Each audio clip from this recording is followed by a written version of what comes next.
Pernah nggak sih ngerasa nggak sabar nungguin kecepatan internet 5G yang beneran di Indonesia? Kalau iya, kamu nggak sendirian. Walaupun udah dibicarain bertahun-tahun, rasanya kita tuh kayak masih nungguin lompatan besarnya. Nah, yuk kita bedah bareng-bareng, kenapa 5G sekarang rasanya lambat, dan apa sih rencana besar pemerintah buat mengubah semua ini? Oke, langsung aja ke intinya ya. 5G itu kan secara resmi udah ada di Indonesia dari pertengahan 2021.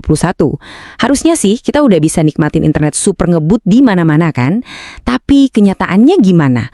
Pengalaman 5G yang sesungguhnya tuh masih susah banget ditemuin. Jadi sebenarnya ada apa sih? Jawabannya ada di angka ini. Kurang dari 10%.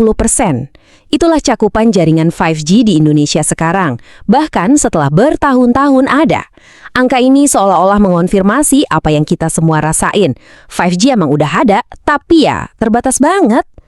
Nah, terus kenapa cakupannya bisa serendah itu?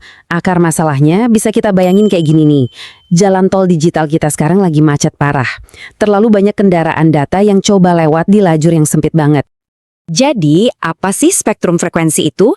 Gampangnya, anggap aja ini sebagai jalan tol data yang nggak kelihatan.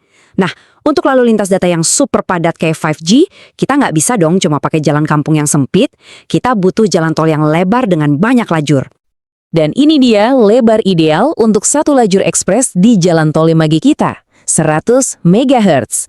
Para ahli setuju, biar kecepatan dan keandalan 5G bisa maksimal, setiap operator seluler itu idealnya butuh satu blok selebar ini. Ini standar emasnya lah. Nah, disinilah letak masalahnya. Kondisi sekarang tuh jaringan 4G dan 5G harus desak-desakan di beberapa lajur sempit yang sama. Akibatnya, ya macet data, kecepatannya jadi nggak stabil. Tujuannya jelas banget, kita butuh jalan tol ekspres selebar 100 MHz yang khusus cuma buat 5G. Tapi tenang, ada kabar baik. Pemerintah melalui Kementerian Komunikasi dan Digital atau kita sebut aja Komdigi udah punya rencana buat ngebangun jalan tol baru ini. Dan mereka nggak cuma mau nambah lajur, tapi bakal buka rute yang bener-bener baru. Ini bukan sekedar wacana loh. Ini pernyataan langsung dari Menteri Komunikasi dan Digital, Ibu Mutia Hafid. Pemerintah beneran serius merencanakan lelang spektrum frekuensi baru yang tujuannya memang khusus untuk mempercepat pembangunan 5G di seluruh Indonesia. Jadi, intinya tuh di sini. Frekuensi 2,6 GHz inilah jalan tol baru yang kita butuhkan banget. Ini adalah pita frekuensi yang selama ini belum dipakai secara maksimal.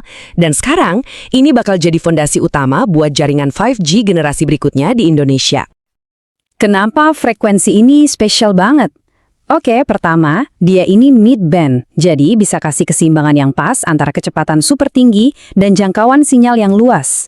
Kedua, dia nawarin lebar pita atau jumlah lajur yang gede banget, yaitu 190 MHz. Dan yang ketiga, frekuensi ini pakai standar TDD, yang artinya banyak banget ponsel di dunia, termasuk kemungkinan besar ponsel yang lagi kamu pegang sekarang udah siap pakai frekuensi ini. Pemerintah juga nggak cuma bakal lelang terus lepas tangan gitu aja.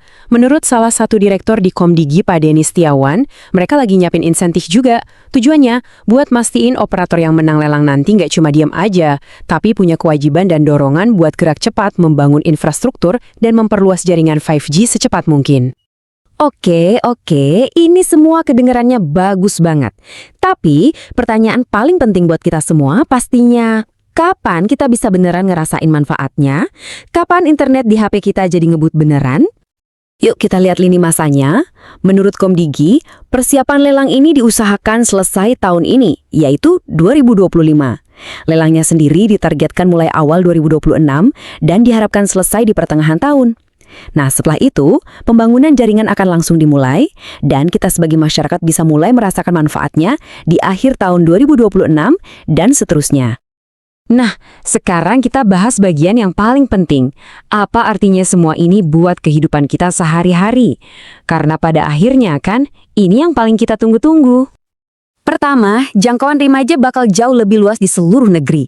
Kedua, kecepatan internet di ponsel kamu bakal naik drastis. Bayangin streaming tanpa buffer, download cuma hitungan detik. Ketiga, karena ada kompetisi baru di frekuensi ini, ada kemungkinan harga layanan bisa jadi lebih terjangkau.